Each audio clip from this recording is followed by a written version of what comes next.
ಪುಸ್ತಕಗಳನ್ನು ತಗೊಳ್ಬೇಕು. ಆದರೆ ನಾನು ಕಂಡಂಗೆ ಕಳೆದ 10-12 ವರ್ಷಗಳಿಂದ ನಾನು ನೋಡಿದಂಥ ದೇವರಾಜ್ ಅರಸು ಅವರಾಗಿರ್ಬೋದು, ಬಂಗಾರಪ್ಪನವರಾಗಿರ್ಬೋದು, JH ಪಟೇಲ್ರಾಗಿರ್ಬೋದು, ರಾಮಕೃಷ್ಣ ಹೆಗಡೆಯವರಾಗಿರ್ಬೋದು, ನನ್ನ ಅತ್ಯಂತ ಆತ್ಮೀಯರಾದಂಥ ಜೀವರಾಜ್ ಆಳ್ವ ಆಗಿರ್ಬೋದು, ಇಂತಹ ಸಾಂಸ್ಕೃತಿಕ ಪ್ರಜ್ಞೆ ಉಳ್ಳಂಥ ರಾಜಕೀಯ ನಾಯಕರ ಕೊರತೆ ಇವತ್ತು ನಮ್ಮಲ್ಲಿ ಕಾಣ್ತಾ ಇದೆ ಸರ್. ದಯಮಾಡಿ ನನ್ನೇ ಭಾವಿಸ್ಬಾರ್ದು, ತಿಳ್ಕೊಂಡ್ರೆ ತಿಳ್ಕೊಳ್ಳಿ. ಇವತ್ತಿನ ನಮ್ಮ ಪಕ್ಷನೇ ಅಂತಲ್ಲ, ಯಾವುದೇ ಪಕ್ಷದ ರಾಜಕೀಯ ನಾಯಕರಿಗೆ ಸಾಂಸ್ಕೃತಿಕ ಪ್ರಜ್ಞೆ ತುಂಬ ಇಲ್ಲ ಅಂತಲೇ ಹೇಳ್ಬೋದು. ಆ ಕಾರಣದಿಂದ ನಮ್ಮ ಸರ್ಕಾರದಲ್ಲಾಗಲಿ ಯಾವುದೇ ಸರ್ಕಾರದಲ್ಲಿ ಸಾಂಸ್ಕೃತಿಕ ರಾಯಭಾರಿಯ ಕೊರತೆ ಇದೆ.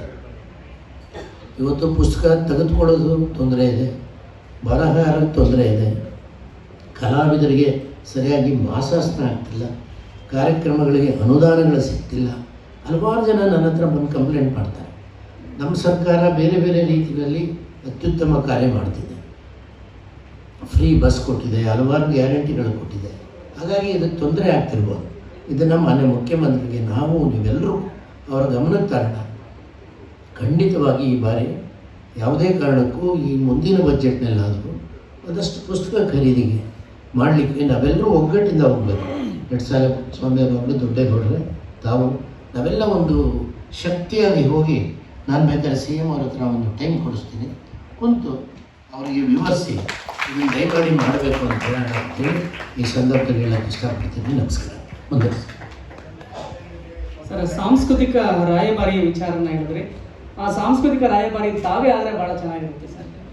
ಆ ಒಂದು ದಿನಗಳು ಬಹಳ ಬೇಗ ಬರಲಿ ಅನ್ನೋ ಭಾಳ ದೊಡ್ಡ ಆಶಯ ನನಗಿದೆ. ಹಾಗಾಗಿ ಒಂದು ಚಪ್ಪಾಳೆ ಮೂಲಕ ಅದನ್ನು ನಾವು ಸಾಕ್ಷೀಕರಿಸೋಣ.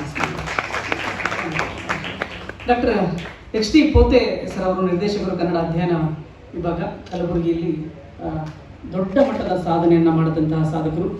ಸಂವಿಧಾನವನ್ನು ಮತ್ತು ಇಂದಿನ ಮದನ್ ಪಟೇಲ್ ಸರ್ ಅವರ ಕಾದಂಬರಿಯನ್ನು ಅನುಸಂಧಾನ ಮಾಡಿ ಅವರು ವಿವರಿಸಿದ ಬಗೆ ಇದೆಯಲ್ಲ, ಅದು ಅತ್ಯುತ್ತಮ. ಈ ಅತ್ಯುತ್ತಮ ನುಡಿಗಳಿಗಾಗಿ ಅವರಿಗೆ ಒಂದು ಗೌರವ ಸಮರ್ಪಣೆ ಇದೆ. ಪ್ರೀತಿಯ ಚಪ್ಪಾಳೆಗಳ ಮೂಲಕ ಅಭಿನಂದಿಸೋಣ ಸ್ನೇಹಿತರೆ.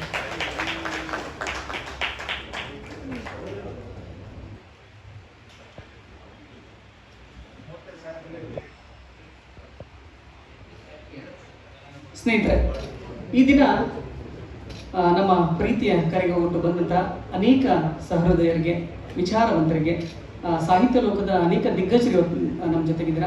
ತಮ್ಮೆಲ್ಲರಿಗೂ ಕೂಡ ಪುಸ್ತಕ ಕೊಡುಗೆಯನ್ನು ಡಾಕ್ಟರ್ ಮದನ್ ಪಟೇಲ್ ಸರ್ ಅವರ ಅಮೃತಹಸ್ತದಿಂದ ನೀಡ್ತಾ ಇದ್ದಾರೆ.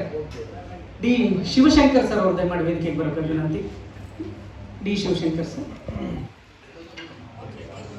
ಅವರ ನಂತರ ಶ್ರೀ ನಂಜುಂಡ ಸ್ವಾಮಿ ಸರ್ ಅವರು.